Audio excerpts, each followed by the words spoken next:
Testing, testing, testing. Oh my god. Perfect. Welcome everyone. I am back. And as you can see, Hello and welcome to episode it has taken a long time to get this puppy working. Apparently, because Vista was being so damn slow, I couldn't record audio properly.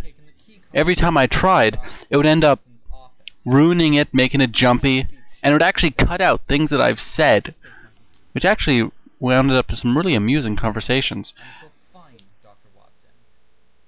But as you know, it is episode 3, and I loved that opening. I wish I could have done a few more funny things like that in the whole series.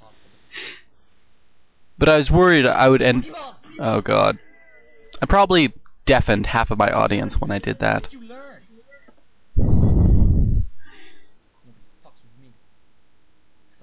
Yes, you're gonna witness less of this in the next 32 episodes? Yeah. Thank God I got so much better at making these. Oh, it was in this room where I believe it was Leaf SS2 and Chandler Mackey that showed me that if you stand on top of a crate, enemies don't even see you or don't even witness you around. And I believe I was halfway through my series by that point. I never used that in game, although I did try it out. It was amazing. I mean, I'm not sure why exactly it works, but it was definitely fun. And this room is a shock scare. I mean, you walk in, it closes behind you, lights go out. That's pretty cool. And it's in this hallway where if you turn right, you can actually see the window you were looking out of.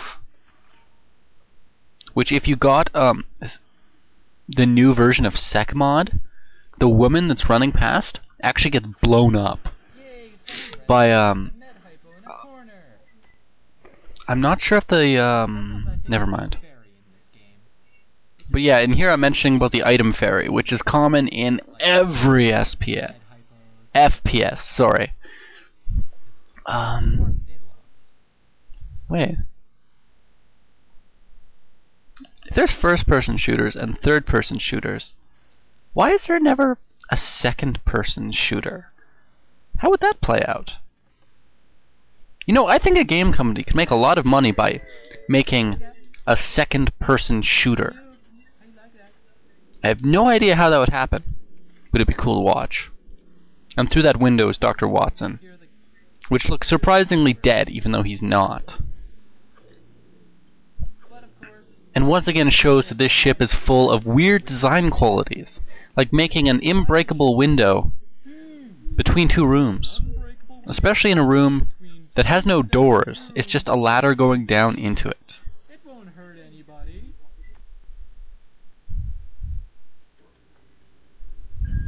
Well done.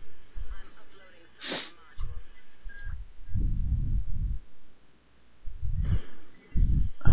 There's really not much more to say about this video except, you know, like the sound quality, which I feel pretty bad for.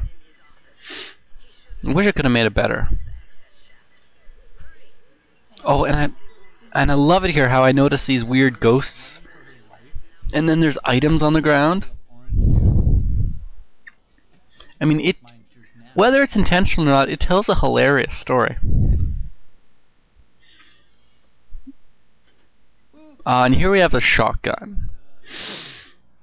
I'd like to see an FPS that does not have a shotgun. If you can tell me one that does not have a shotgun or a weapon that functions like a shotgun, tell me, because I'd love to see it.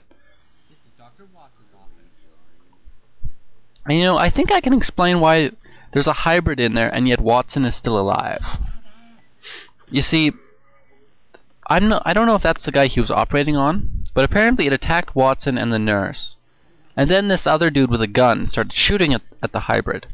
But the guy with the gun, when you find his corpse, who's right over there, only has armor piercing. So therefore, the armor piercing rounds probably did almost no damage to the hybrid. It went over, killed the guy with the gun, and as he's walking back to Watson, we show up. I have no idea if that was intentional or not. I'm probably looking too deeply into it. But it's cool.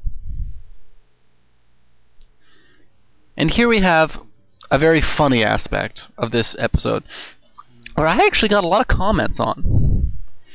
You see, a lot of people thought I was serious about the next half of this episode. I mean, people, listen, have you seen the rest of my episodes? I have been able to kill these things with nothing but a wrench. I have played a wrench-only walkthrough.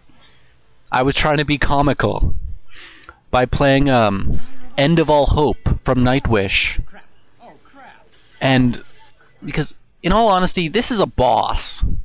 Yes, it's one you can pass and ignore. But compared to all the other enemies you faced up to this point, this is a boss. That's essentially what it is. It's a difficult enemy after a long challenge to get to the next level. So, I wanted to be kind of funny here.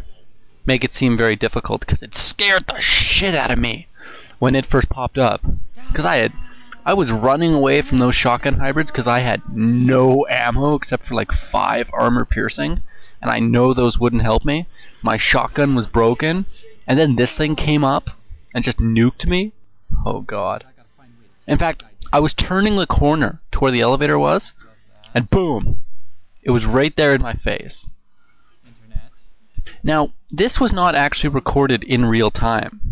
I had done all the recording for the game beforehand, then used a program called Camtasia.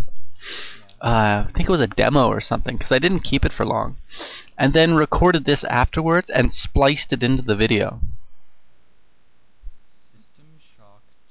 And I find it ironic that I chose one of the strongest, I mean, not strongest, what am I thinking? A weapon that is actually really crappy and acted like it was disturbingly awesome.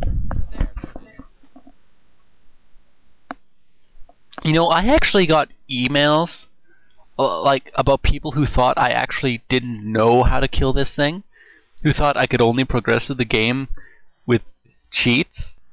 I mean, I was utterly amazed. I was dumbfounded. I thought the moment the music was playing, I thought people would get that it was a joke. Oh my god. I mean, after the fact, I opened up with a porno magazine that I edited myself into the game. They would not understand that epic Carmina Burana music in the background was a joke. But it was still fun. It was one of my favorite episodes to make. It was also probably one of the longest too, just trying to get Camtasia to work, because it just wouldn't record my screen properly.